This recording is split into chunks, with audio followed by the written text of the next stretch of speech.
Muy buenas tardes, bienvenidos una vez más aquí al espacio de expansión en ADN 40. Mi nombre es Carlos Fernández de Lara, Head Digital Editorial de Grupo Expansión, y la gran realidad es que el programa del día de hoy es algo que sucederá de manera inevitable durante las próximas semanas y que además ya está pasando, yo diría, no solo en México, sino que lo vemos de manera muy tangible y real en las noticias que leemos todos los días alrededor del mundo, y es la necesidad urgente de que todas las empresas, gobiernos y prácticamente nosotros también como ciudadanos asumamos la responsabilidad de que en las próximas semanas y probablemente hasta nuevo aviso de nuestras organizaciones o de los gobiernos apliquemos el trabajo remoto, el famoso home office, como el momento ideal y como la forma de trabajo ideal, evidentemente, para mitigar la propagación y contener evidentemente la pandemia del coronavirus o el COVID-19. Y justamente para hablar de ese tema, los mitos, los retos y cosas que quizás ustedes en sus organizaciones no están teniendo presentes, tenemos el honor de que nos acompañe el día de hoy aquí en el estudio Adriana Duque, que es directora de asesoría en estrategia de talento y futuro del trabajo, y también para que se den una idea del nivel de experiencia que tiene Adriana, es doctora en comportamiento organizacional por la Universidad de Cambridge, Inglaterra, y tiene una maestría en recursos humanos de la London School of Economics. Entonces, la verdad es que, Adriana, muchísimas gracias por estar aquí con nosotros compartiendo tu conocimiento para el auditorio de expansión en ADN 40. Muchas gracias a ustedes. Y también me da un enorme gusto tener la oportunidad de volver a compartir un programa con ella. Me acompaña el coanchor Gabriela Chávez, que es editora de tecnología, que también estará aquí teniendo esta conversación junto con Adriana. Bienvenida al programa y gracias por acompañarnos. Gracias, Carlos.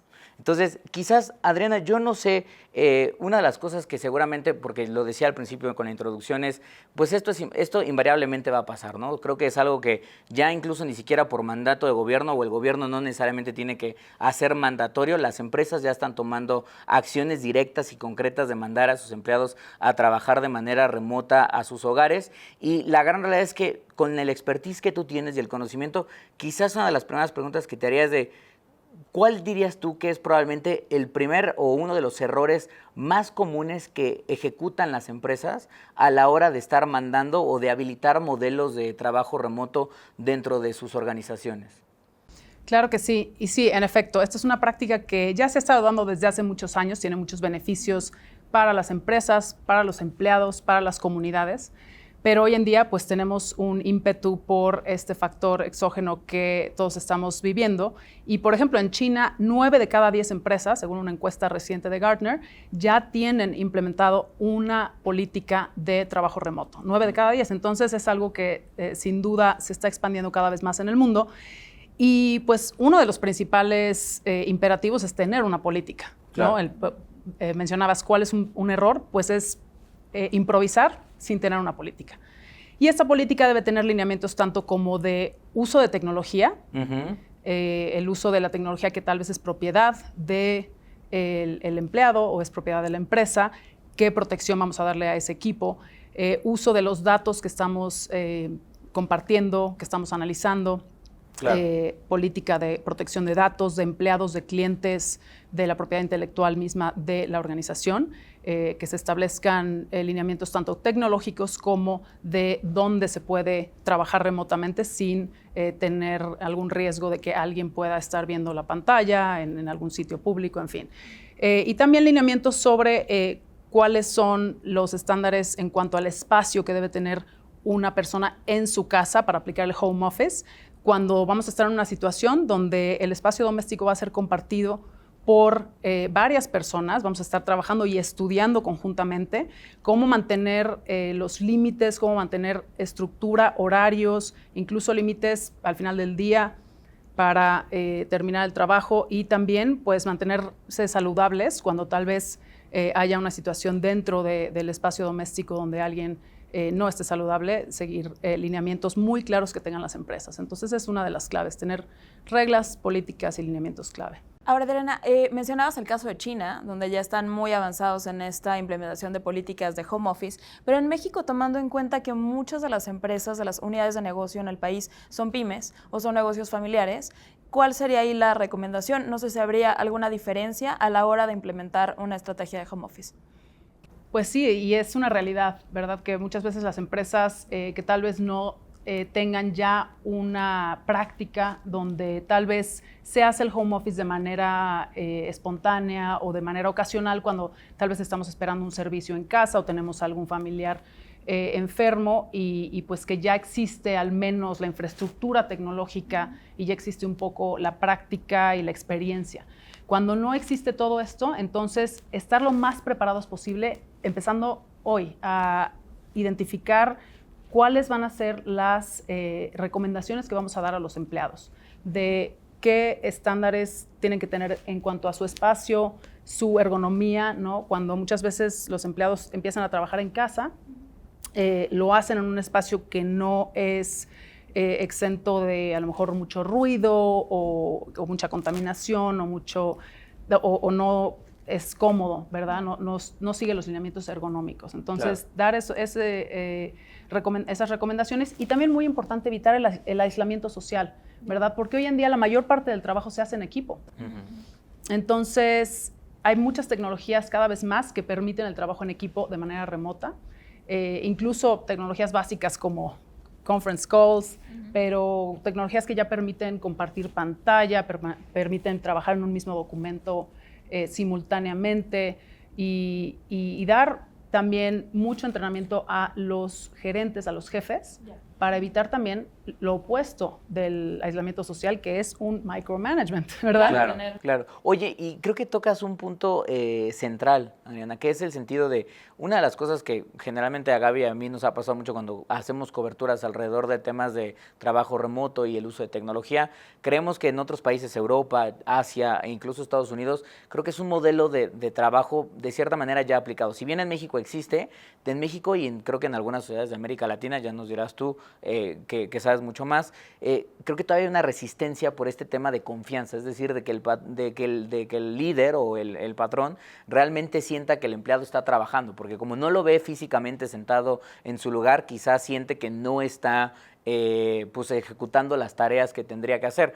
¿Cómo podrían probablemente los líderes, si yo soy un líder que tengo ese temor y no quiero mandar a mi empresa a hacer trabajo remoto, pero lo tengo que hacer porque aquí no es práctica, casi es de no hay elección, porque esta es una situación que tenemos que encontrar la manera de cómo poder hacerle, o sea, cómo poder trabajar con ese nivel de confianza para mejorar y también cómo trabajar en esa confianza a mis empleados o a mi gente de trabajo, a mi equipo de trabajo, de que realmente sientan que no estoy, obviamente, contabilizándoles las horas, ¿no? Sino que realmente lo que les estoy implementando es para que, pues obviamente, el trabajo sea más eficiente.